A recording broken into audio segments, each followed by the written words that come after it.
It's such an honor to be here this evening. In fashion, simplicity is the most powerful statement you can make. After a decade of working in the fashion industry, Gabriela Hearst set out to create a line that represented not just her artistic vision, but also reflected her commitment to sustainability. Gabriela was inspired by her roots.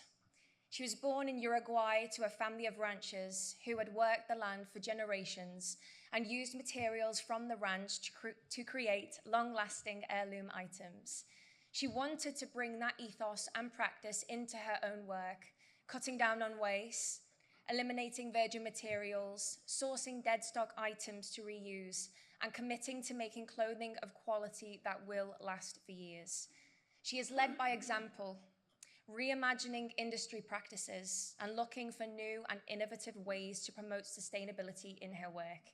She debuted the first carbon neutral runway show in 2019, released her iconic handbags in a limited capacity, made by request only, partnered with a non-profit women's cooperative to produce her Gabriela Hearst hand knits, and is constantly changing fabrics and packaging to cut down on waste.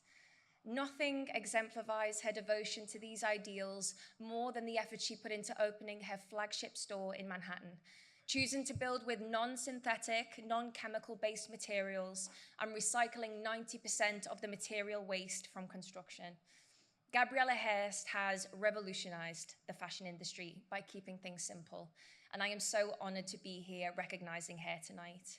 Please welcome the 2024 Time Earth Award honoree, the incomparable Gabriela Hearst.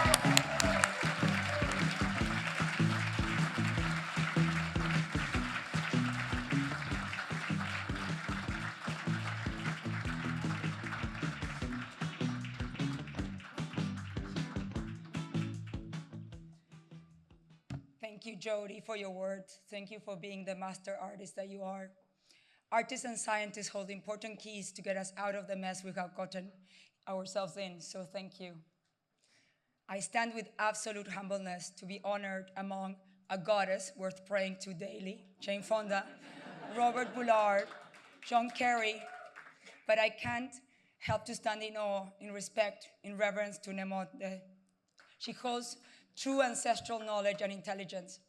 Thank you for your titanic fight, obstacle after obstacle, not only for what you do for your own, but for all of us.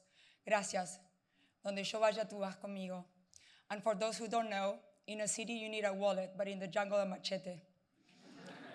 In my journey of sustainability, I have found my holy grail when I understood that sustainability is an energy issue, that we cannot continue moving the world on majority of fossil fuels. We have destabilized our atmospheres, have warmed and acidified our oceans. We simply wouldn't be here in this room if it wasn't for the oceans. They have subsidized the global economy. I go to work every day thinking of those living between our tropics. They have done the least to the damage and paying the highest price. 110 million refugees in 2023, half of them children. But even in the dire and unfair reality of many, I dare to be hopeful. As I see the young, the activists, the accountability and transparency that is demanded, the climate litigation wins that are finally starting to happen as change needs to happen through policy but secured by our courts. Women in more position of influence. And let's be clear that without women in leadership, we won't make it. But my great hope and holy grail is fusion. I have hope that we can transition our dependency on fossil fuels, that in the puzzle of carbon-free energies such as intermittent ones, hydrogen, nuclear, I have tremendous excitement for the possibility of fusion, the energy that powers the universe. Every time I am among the scientists and physicists in the community, visiting their facilities, I'm energized to tell people, don't just take the last hopeless drink at the bar. Let's take care and conserve, regenerate what we have, as there are brilliant young brains that are giving themselves to the climate cause, such as my friend Alex and Brandon here tonight, and the dedication of the whole fusion community. While not yet to be commercialized, with enough resources, as we don't have time, and more public knowledge, we can hope to soon have a clean, abundant energy that is uranium-free. And as Alec told me, it's too important to not try. No one does this work for recognition, but for a sense of duty that sits strong within us.